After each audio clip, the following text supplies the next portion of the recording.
Hello and welcome back to... Wait a minute, what's this doing here? That is at the end. Where's the other... Hello everybody, welcome back to Let's Iron Man Super Meat Boy. Last time we cleared probably one of the hardest chapters in the game, so let's see what the end has in store for us. Alright, just 5 levels we have to do. This shouldn't take too long. And you know what? Let's start with the first one and do them in order from 1 to 5, just to pay tribute to some of those people I mentioned in the last video who actually do all of these Iron Man achievements that way. It's good to know there are some even crazier people out there.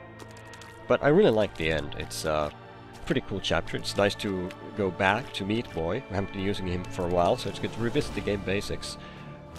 It's possible to climb the outer wall, but I'm just not gonna go there. It's a rather tight jump past the saw blades, and it's mainly for speed running anyway, so I'd rather opt for the normal path.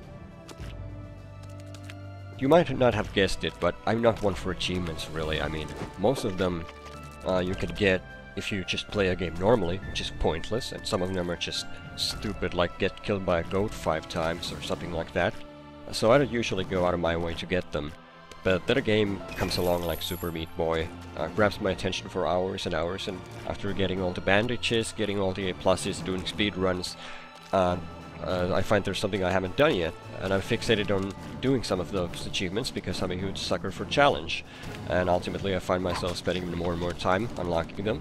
Some of those are just there to drive you mad with rage and despair, and of course you can't stop because I'm a colossal idiot, and because you tend to improve, even if slowly, and the mindset of I almost got it right that time, surely it'll go right the next, will make you try again, and again, and again. But after what we've seen lately, the end is really easy. There are loads of save zones to take your time in just about anywhere. No missiles, no fireballs, just saw blades and rotating saw blades and clocks like that. Just showing that you can go over that clock room, but Bandage Girl's still locked up, so we still have to get the key from here. Keep that in mind though, it's gonna be important later on.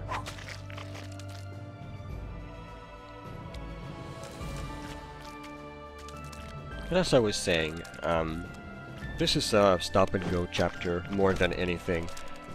You could get by just about any room by simply waiting for the right moment to move forward.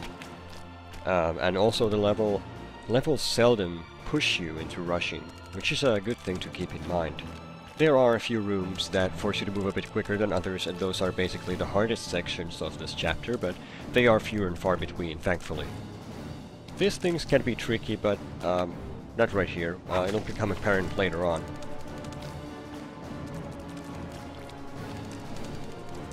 But as far as strategy, I really don't have a lot of tips for this. Basically, you just take your time and learn how to do these jumps. If you played the level long enough, you pretty much know it inside out.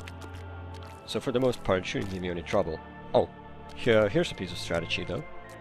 Stand on the ledge here so that your leg is just right, and run forward. You'll avoid all those saw blades. Be warned though, if your position is even slightly off, you won't make it, so take all the time you need when you're trying to find that right spot. You're just gonna jump over here, and yeah, I'm not really in a hurry, I'm just gonna walk. I even got most of these levels done under the part-time, so that should really serve as a testimony to what a simple chapter this is. And that's it! Thank you for watching, see you guys next time! Nah, I'm just kidding. We're gonna do them back to back, because whereas dark chapters from the hospital onwards have been increasingly unforgiving with cramped spaces and an ever-increasing barrage of obstacles, the end has nothing like that. Even the more difficult sections are easy to compare to what we've seen. So I'm gonna play both the chapters back to back without dying.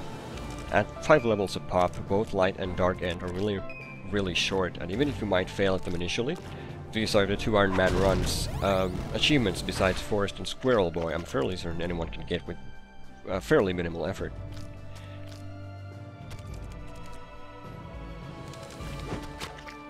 Having said that though, I really can't recommend doing these in order like I'm doing right now. Personally, I would save 6-2X for last, because static saw blades are the only thing standing in your way, and the level therefore plays out exactly the same every time, regardless of how fast you move. So it's basically a really easy level, all things considered, and therefore shouldn't be done as early as this. Because there will be levels that have some changing elements to them, as we'll see in about 10 seconds.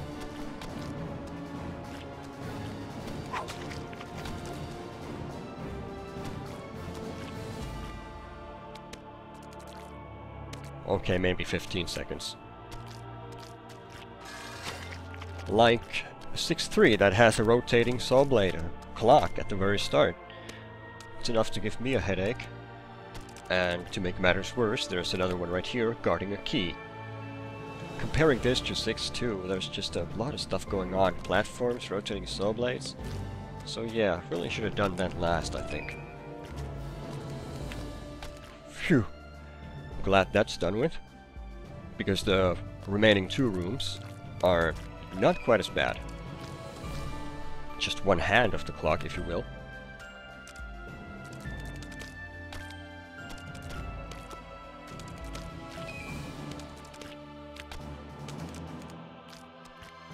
Remember what I said about going around the clock room in 6-4? Well, turns out you can do it here too. And I'm kind of surprised that Team Meat didn't block you from taking the shortcut there. That's oddly benevolent of them.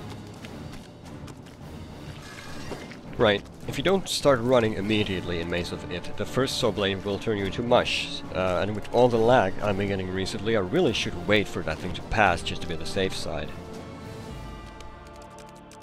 And speaking of lag, that barely noticeable micro stutter right there, that prohibited me from jumping, so how about that? Never had that problem before, so I had to improvise. Don't even ask how I managed to do that this late in the run. I'm still trying to work the details myself. High jumps are really good for clearing out situations like that.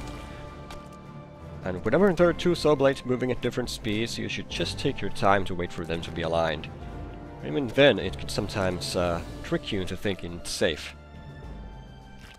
Good thing I reacted early there. That's a lot of close calls for one level. I sure hope there won't be any more of those.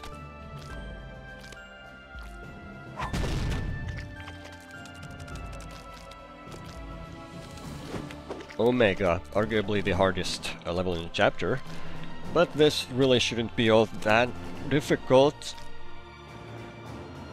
Okay, that was a bit of a drama for you there. A bit too dramatic if you ask me. The climb up is actually slightly changed from the Light World too, so I hope you don't have that on your muscle memory when you enter this level. Oh, and remember this one? Well, it still works, but you need to have your foot a bit over the edge here. Otherwise you have too much speed and you go straight into those spikes on the right, which I really wouldn't care for right now. But that's really... we do not have a lot to worry about. We still have some saw blades out there, so... I'm just gonna... let go of the run button here and just casually walk over to Bandage Girl.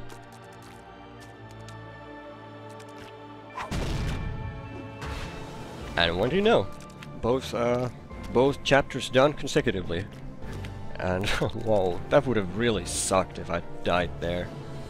But anyway, that's it for my little breather. It's gonna get pretty difficult after this, so it's gonna be a fluffy time.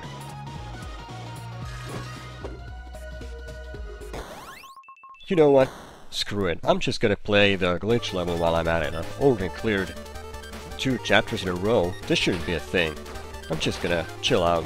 I mean, I haven't really played it all that much recently, but I know Super Meat Boy like the back of my hand. Oh, what the f...